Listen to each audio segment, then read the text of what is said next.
and welcome back to Universal Law Snippets. Today we are going to be talking about responding, making decisions, and shifting your identities. Okay, so when we are thinking about the law of cause and effect, we are thinking about being this, dropping our vibration down to our feet and sending out ripples into the world, right? This is a very basic concept of the law of cause and effect, okay?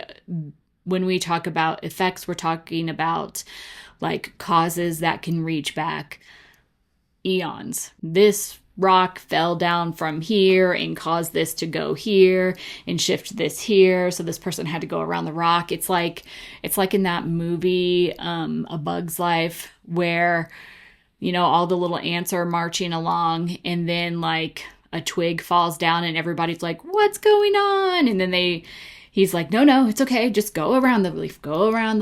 That's kind of what the law of cause and effect is, right? It's like something dropping in front of you and you taking a beat and slightly switching directions and going a different way. Okay. And then with that direction, depending on which way you go, is kind of going to send out a ripple in a different direction, perhaps a different frequency, perhaps with different intentions. It's a very fascinating concept. Okay. So I'm going to take this back. Okay. I told you I've been watching a lot of time travel movies, and one of the most fascinating movies, well, it's very similar to Groundhog Day, but if you have not seen it, I think it came out, 2020-ish or something. It was Palm Springs with Andy Samberg and Christina Miliani, maybe that's her name. So this movie, Palm Springs, is kind of a reboot of Groundhog Day, which is also a very great movie.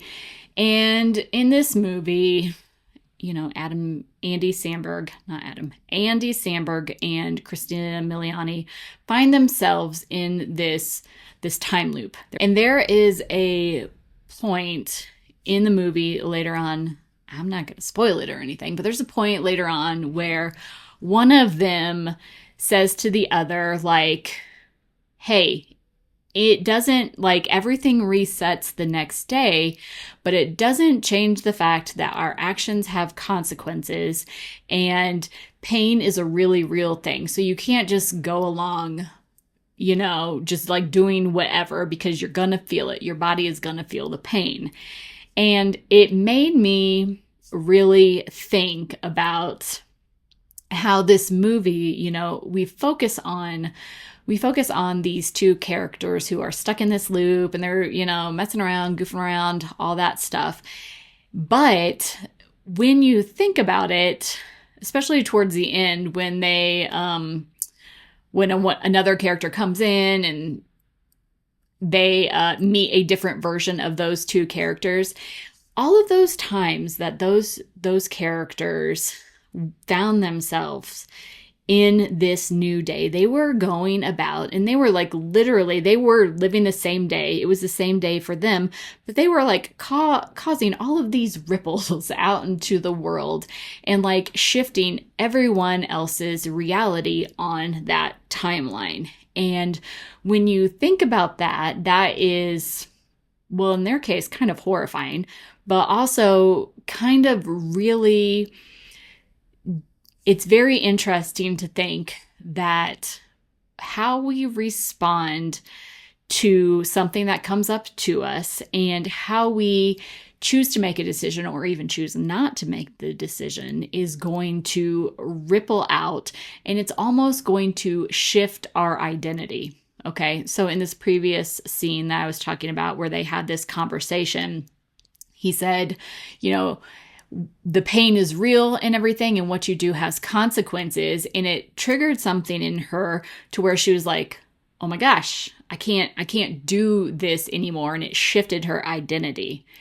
And so I think what's really fascinating, and this is maybe a little bit too high concept for just a quick podcast / video, but it's very interesting how each moment of the day, or mostly each moment of the day, we are responding in an ideal form, right? According to human design, everyone is here to respond to the energy around them and then move forward. They are, as a generator, something comes into me and I respond. I'm going to either decide, yes, I'm going to do this. No, I'm not going to do this. And I have to listen to my emotional authority, since that is what I am. So I'm being faced with a consequence or an event or a thought or a question or whatever. And then I'm going to take it in. I'm going to respond. And then I'm going to make a decision on how to proceed forward.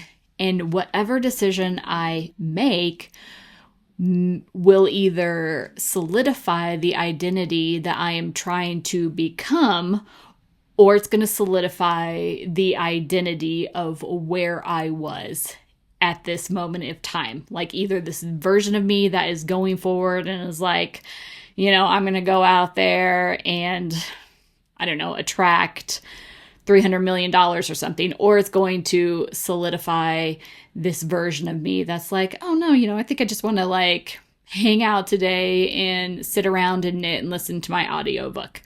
Like those versions might be really close together, or they might be very, very far apart depending on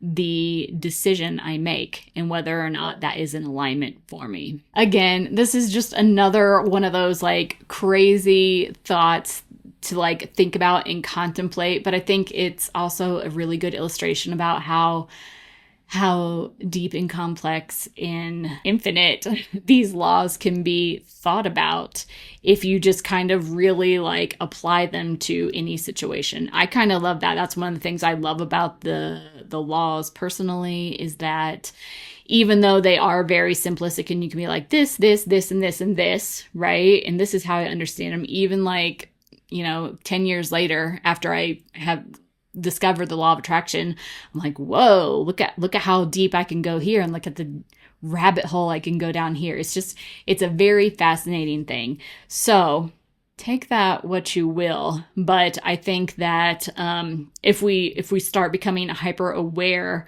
of like the identity we're trying to reach, and then each moment that comes into play and what we're responding to, and then how we are making decisions, and if we are doing it in alignment with us, like, is that moving us into our new identity?